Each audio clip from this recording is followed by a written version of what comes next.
Banyak partai politik yang lahir pasca MOU Helsinki maupun Undang-Undang Pemerintahan Aceh. Ada belasan partai politik yang lahir di tangan atau di dalam roh MOU Helsinki. Kita patut berterima kasih kepada pemikir daripada MOU Helsinki bahwa Aceh punya kekhususan, mempunyai partai politik lokal untuk mengakomodir aspirasi rakyat Aceh secara menyeluruh.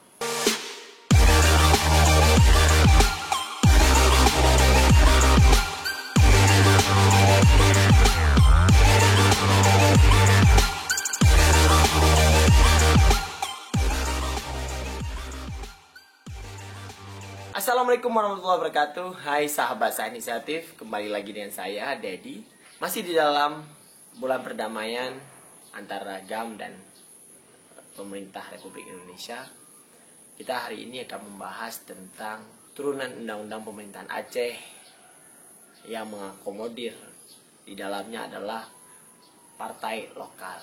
Hikmah daripada perdamaian antara GAM dan RI yaitu lahirnya partai lokal di Aceh.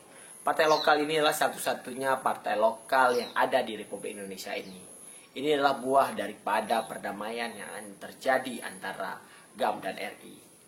Di klosal MOU Helsinki maupun di Undang-Undang Pemerintahan Aceh maupun di turunannya adalah menerangkan bahwa Aceh berhak untuk mendirikan partai lokal atau partai khusus di Provinsi Aceh saja, mulai dari DPRD tingkat 1 maupun DPRD tingkat 2. Kalau di Aceh dinamakan dengan Dewan Perwakilan Rakyat Kabupaten dan Dewan Perwakilan Rakyat Aceh untuk tingkat 1.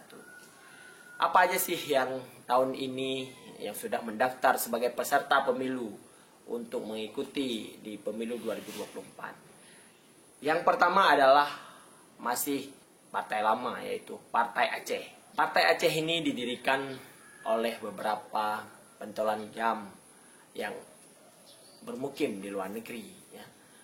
Mulai dari Menteri Pertahanan GAM, Menteri Dalam Negeri GAM, Perdana Menteri GAM, dan juga Panglima GAM. Saat ini Partai Aceh masih menguasai seluruh parlemen di Aceh. Hampir seluruh parlemen di Aceh dikuasai oleh Partai Aceh. Sudah 3 kali pemilu Partai Aceh menjadi pemenang di tingkat provinsi maupun beberapa kabupaten kota. Saat ini Partai Aceh ini diketuai oleh mantan Panglima GAM yaitu Muzakir Manaf, dan sekretarisnya adalah Sarjani Abdullah, dan juga mantan Panglima Wilayah PD dan juga Tugu Razak, yaitu juga mantan Panglima Wilayah. Yang kedua adalah Partai Nasional Aceh atau PNA. PNA ini didirikan juga berlatar belakangi dengan GAM, yaitu dengan juru bicara GAM atau tim Propaganda GAM, mantan Gubernur Aceh juga, yaitu Irwandi Yusuf. Adanya Partai Nasional Aceh ini lahir dikarenakan ada perselisihan antara Partai PA dengan Irwandi Yusuf. Dan Irwandi Yusuf mendirikan partainya sendiri dengan PNA, dan dia juga menjadi ketua umum di PNA. Yang ketiga, Partai Daulat Aceh atau PDA. PDA ini berbasis di Aceh Besar. Dia didukung oleh para santri yang memang bermarkas di Aceh Besar. Dia di beberapa tahun terakhir ini, partai ini adalah menjadi partai langganan untuk parlemen. Dia sudah beberapa kali mengikuti pemilu kada, pemilu dan juga pilkada. Tahun sekarang dia masih diketuai oleh terah dari Abun Selimum, yaitu Bapak Muhib atau Ustadz Tengku Muhib Burahman. Beliau masih menjadi ketua umum dari PDA. PDA ini lahir dari musyawarah di tingkat santri yang akan membuat suatu gebrakan atau suatu tempat mengungkapkan aspirasinya melalui partai politik. Yang keempat ada Partai GAPTAT, yaitu Partai Generasi Aceh Besaboh, Taat dan Takwa. Partai ini didirikan oleh salah satu pentolan GAM besar di Aceh dan juga seorang ulama di Aceh, yaitu Tunku Abi Lampisang. Beliau mendirikan ini di tahun 2007 dan sudah beberapa kali mengikuti pemilu kada dan belum berhasil untuk mengirim anggota partainya di parlemen Aceh. Dan juga partai ini di dalamnya adalah dari kalangan ulama dan juga dari kalangan-kalangan ex-kombatan yang mengikuti Abilah Pisang. Yang selanjutnya adalah Partai Sirah. Partai Sirah inilah partai aktivis referendum atau mantan aktivis Sirah yang mendirikan partai yang berlandasan perjuangan dan pergerakan mahasiswa dan juga organisasi sipil. Sekarang, sebelum Mubes kemarin, Partai Sirah masih diketuai oleh Muhammad Nazar, mantan wakil gubernur Aceh dan juga mantan proklamir referendum di Aceh di tahun 99 dan mantan aktivis Aceh yang sangat vokal terhadap referendum di tahun-tahun yang lalu. Sekarang udah beberapa kali Partai Sirah juga mengikuti pemilu dan pemilu kada dan juga berhasil mengirimkan beberapa anggotanya untuk duduk di parlemen baik di tingkat kabupaten kota maupun di tingkat provinsi. Tahun ini ada pendatang baru di kancah perpolitikan Aceh, yaitu Partai Adil Sejahtera atau disingkat jadi PAS Aceh. Partai ini didirikan oleh santri yang ada di Aceh sesudah kemarin terjadinya adalah pertemuan ulama-ulama untuk membahas kondisi Aceh, dan beberapa hari selanjutnya lahirlah partai ini.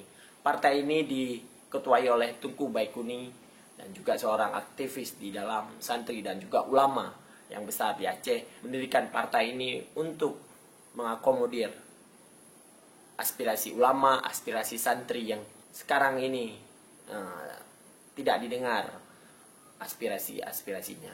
Partai baru selanjutnya adalah Partai Islam Aceh atau PIA. Partai ini didirikan oleh mantan Gubernur Aceh dan juga mantan Ketua DPR Aceh. Dan juga beberapa akademisi yang mendirikan Partai Islam Aceh ini. Partai Islam Aceh ini menyuarakan slogan bahwa menerapkan ajaran Islam secara kafah di Aceh dan juga menerapkan prinsip-prinsip Islam yang ada di Aceh ini. Sekarang ketua umumnya adalah Dr. Bustami, seorang akademisi juga seorang pengusaha di Aceh yang jadi ketua umum sekarang. Dan juga sekarang Partai PIA ini sudah mendaftar menjadi peserta pemilu di tahun 2024.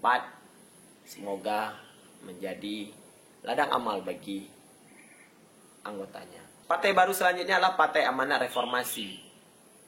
Partai ini didirikan oleh beberapa aktivis, beberapa birokrasi dan juga beberapa pelaku persepak bolaan atau pelaku olahraga di Aceh. Partai ini didirikan bermaksud untuk mengakomodir aspirasi-aspirasi para pelaku-pelaku olahraga yang belum didengar oleh parlemen sekarang. Sampai saat ini ketua umumnya masih Insinyur Khaidir.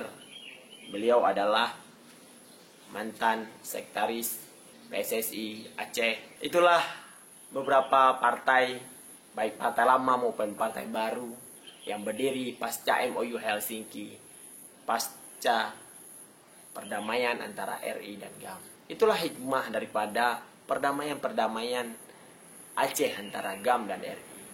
17 tahun perdamaian ini menjadikan Aceh lebih maju daripada provinsi lain. Sekarang Aceh menjadi salah satu provinsi yang menerapkan kekhususan secara menyeluruh, baik penerapan syariat Islam, partai politik, dan juga bagian-bagian lain. Ini adalah buah daripada keberhasilan negosiator antara pemerintah Republik Indonesia dan pihak GAM. Dan masih ada juga beberapa turunan daripada MOU Helsinki maupun Undang-Undang Pemerintahan Aceh yang belum direalisasikan oleh pemerintah pusat. Semoga ke depan makin banyak realisasi MOU Helsinki dan juga daripada Undang-Undang Pemerintahan Aceh. Saya rasa cukup sekian, semoga bermanfaat. Saya tutup. Wabillahi taufiq wal hidayah. Assalamualaikum warahmatullahi wabarakatuh.